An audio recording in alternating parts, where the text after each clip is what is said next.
광주 학동 재개발 지역의 붕괴 참사 원인이 비용을 줄이기 위해 계획서를 무시한 채 진행된 불법 철거 때문인 것으로 확인됐습니다.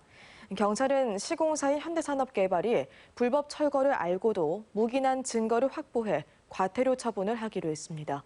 우종훈 기자가 취재했습니다. 철거 중이던 5층 높이 건물이 무너져 17명의 사상자가 난 광주 학동 붕괴 참사. 국립과학수사연구원의 감정 결과 해체 계획서를 무시한 불법 철거 때문에 붕괴가 난 것으로 확인됐습니다. 철거는 맨 위층부터 허문다는 계획과 달리 건물 뒤편에 붙은 2층 높이 부속 건물을 해체한 뒤 1층 외벽부터 제거해 중장비를 올릴 흙을 건물 안까지 침범하도록 쌓았습니다. 이후에도 계획을 어긴 채 한 층씩 제거하지 않고 건물 외벽 전체를 뜯었습니다. 경찰은 사고 당시 잔해물을 토대로 중장비를 올리기 위해 쌓은 흙과 건물에 그대로 방치된 폐기물의 하중으로 붕괴가 난 것으로 판단했습니다.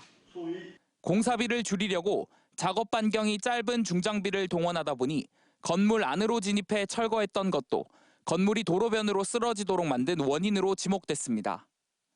짧은 붕과 암을 사용하기 때문에 작업 반경이 짧아지다 보니 4층 바닥 높이까지 성토물을 쌓은 것으로 보입니다. 또 경찰은 시공사인 현대산업개발이 불법 재하도급을 알고도 묵인한 것으로 보고 회사에 과태료를 처분할 계획입니다. 불법 재하도급 업체가 포함된 SNS 단체 대화방에 현대산업개발 관계자가 있었던 것이 확인됐기 때문입니다. 다만 업무상 과실치사상 등 혐의로 입건된 현대산업개발 안전부장 등 3명을 제외한 다른 윗선의 관계자가 불법 재하도급에 가담한 사실은 밝혀지지 않아 현재로선 형사처벌이 힘든 상황입니다.